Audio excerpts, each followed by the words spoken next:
আসসালামু আলাইকুম এভরিওয়ান।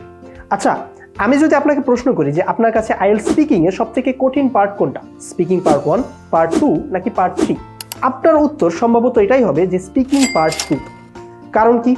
দেখেন, পার্ট 1 এবং পার্ট 3 তে কিন্তু একটা কোয়েশ্চেন অ্যান্সারিং সেশন চলে। এক্সামিনার আপনাকে কোয়েশ্চেন করে, আপনি অ্যান্সার করেন, রাইট? বাট পার্ট 2 তে যেটা হয় যে লং টাইম ধরে, মানে 2 মিনিটস একটা টাইম ধরে আমার হচ্ছে একা একা কথা বলা লাগে। এখানে কোনো কোয়েশ্চেন অ্যান্সারিং সেশন থাকে না। সো এই কারণে নেটিভ একটা ল্যাঙ্গুয়েজ যেটা আমার না, মানে ইংলিশ ল্যাঙ্গুয়েজে আমার 2 মিনিট যাবত কথা বলা কিন্তু একটু টাফ হয়ে যায়, রাইট? সো এখন এই জিনিসটা আমরা, এই টাফনেসটা হচ্ছে, এই কঠিনত্বটাকে আমরা কমাতে পারি কিভাবে? যদি আমরা সিম্পল একটা স্ট্র্যাটেজি ফলো করি। দেখুন, স্পিকিং পার্ট 2 তে আপনার প্রিপারেশনের জন্য বা হচ্ছে প্রিপারেশন নেওয়ার জন্য আপনাকে 1 মিনিট টাইম দেওয়া হয়। ওই 1 মিনিটকে যদি আপনি একটু স্ট্র্যাটেজিক্যালি ইউজ করেন, তাহলে আপনার স্পিকিং পার্ট 2 যেটা 2 মিনিট কথা বলতে হয়, আমরা পুরো 2 মিনিটই কথা বলতে পারবো কোনো সমস্যা ছাড়া। আসুন কিভাবে জেনে নিই। আপনার কাছে যে 1 মিনিট আছে সেটাকে আমাদের কয়েকটা ভাগে ভাগ করতে হবে। সবার প্রথম ভাগ হচ্ছে আমাদের লেখার সময়।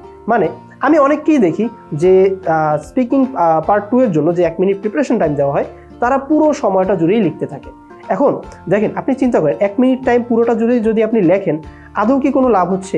আপনি তো আপনার লেখা দেখারই সময় পাচ্ছেন না। আবার অনেককে দেখি যে তারা কিছুই লেখেন। দুইটা অ্যাপ্রোচই আসলে আমার মতে ভুল। কারণ কি? আপনার কি করা উচিত? প্রথম 20 to 30 সেকেন্ডসের মধ্যে আপনার যত লেখা আছে সেরে ফেলা উচিত। এখন এটা কিভাবে করবেন? শর্ট ফর্মে লেখার মাধ্যমে। আপনার পুরো সেন্টেন্স আকারে লেখার দরকার নেই, কারণ আপনার ওই লেখাটা আসলে কেউ দেখছে না, ওই লেখাটা আপনিই দেখবেন। সো এমনভাবে শর্ট ফর্মে লিখুন যাতে ওই লেখাটার দিকে তাকালে আপনার মনে পড়ে যায় যে আপনি আসলে কি আইডিয়া মেনশন করতে চাচ্ছিলেন। সো শর্ট ফর্মে লিখলে আমাদের 30 সেকেন্ডসের মধ্যে সবকটা বুলেট পয়েন্টের অ্যান্সার চলে আসবে। সো এরপর আমার কাজ কি? এরপর আসে আমার হচ্ছে মেইন কাজগুলো। বাকি যে 30 সেকেন্ডস থাকে, সেটার 10 সেকেন্ডে আমরা কি করব? আমার লেখা শেষ হওয়ার পরে 10 সেকেন্ডে আমরা হচ্ছে জাস্ট এক নজর একটু চোখ বুলাবো যে আমরা আসলে কি লিখলাম, যাতে ওই জিনিসটা আমার মাথায় থাকে যে আমি আসলে খাতায় কি লিখছি আর আমি কি বলতে চাচ্ছি, রাইট? এরপর যে 20 সেকেন্ডস থাকে, এই 20 সেকেন্ডস আমি বলবো the most important part of your practice session or your preparation session. এখন এটা কেন বললাম? দেখুন, আমরা একটা কথা কিন্তু জানি বাংলায়, যে যার শুরুটা ভালোভাবে হয় তার শেষটাও কিন্তু ভালোভাবে হয়। এখন যেহেতু আমাদের পার্ট 2 এর শুরুটা ভালোভাবে হয় না, তার কারণে কিন্তু আমাদের শেষটাও ভালোভাবে হয় না। এখন শুরুটা ভালোভাবে কিভাবে করব? ওই যে 20 সেকেন্ড টাইম আছে, ওই 20 সেকেন্ডে আমরা আমাদের পার্ট 2 এর একদম স্টার্টিং লাইনটা সাজিয়ে ফেলবো, যে শুরুর লাইনে বা প্রথম লাইনে আমি কি বলতে চাচ্ছি। ওই 20 সেকেন্ডে আমি চিন্তা করবো যে আমি আসলে প্রথম লাইনে কি বলতে চাচ্ছি। তাহলে যেটা হবে, যখন এক্সামিনার আপনাকে বলবে ইউ মে স্টার্ট নাও, আপনি কনফিউজড হবেন না, আপনি স্ট্রেসড হবেন না। আপনার মাথায় যেহেতু এক লাইন তৈরি করা আছে, আপনি একদম কাম ওয়েতে শুরু করতে পারবেন।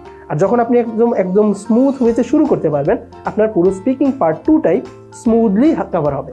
সো এই 1 মিনিটের যে আমি আপনাদেরকে স্টেপগুলো বললাম, এভাবে যদি আপনি ভাগ করে এই 1 মিনিট এইভাবে আপনি কাজে লাগান, তাহলে আমি মনে করি আপনার স্পিকিং পার্ট 2 আপনার জন্য খুব বড় একটা স্ট্রং জোন হয়ে দাঁড়াবে।